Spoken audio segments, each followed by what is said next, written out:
madaalatti na gorii dhaamsa kiyyaas fuudhii samiirran bararii galamsuu baddeessaa jiroo gubbaas marii salaamat na jeeyin bareedduu charchari.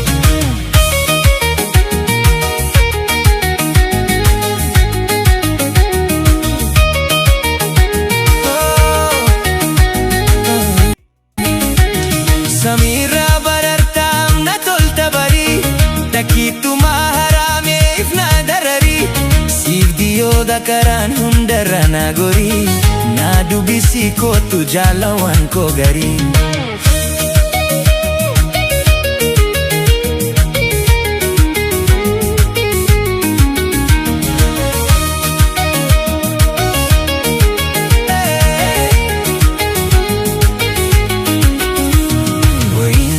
Madaalatti na gorii dhaamsa kiyyaas fuudhii samiirran bararii galamsoof baddeessaa jiroo gubbaas marii salaamat na jeeyin bareedduu charchari.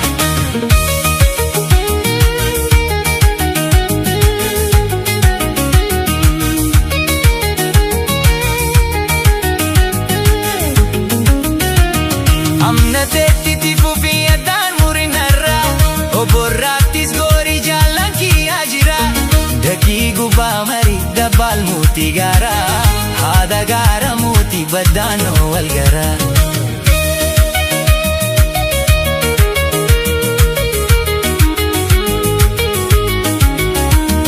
Wayiinsidaa madaalatti na gorii dhaamsa kiyyaas fuudhii samiirran bararii galamsoof baddeessaa jiroo gubbaas marii salaamat na jeeyin bareedduu charchari.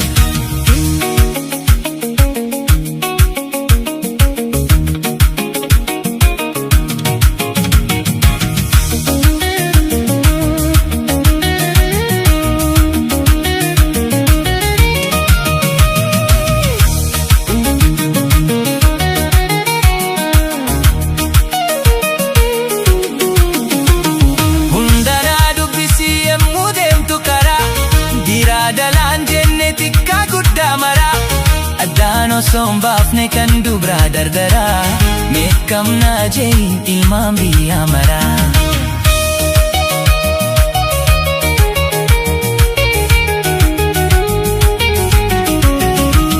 Wayiinsidaa madaalatti na gorii dhaamsa kiyyaas fuudhii samiirran bararii galamsoof baddeessaa jiroo gubbaas marii salaamat na jeeyin bareedduu charchari.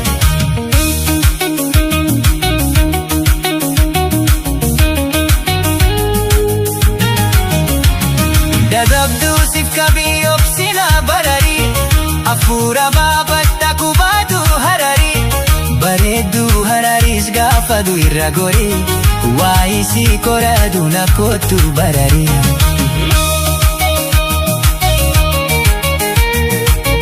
Salaamat na jeeyin bareedduu charchari.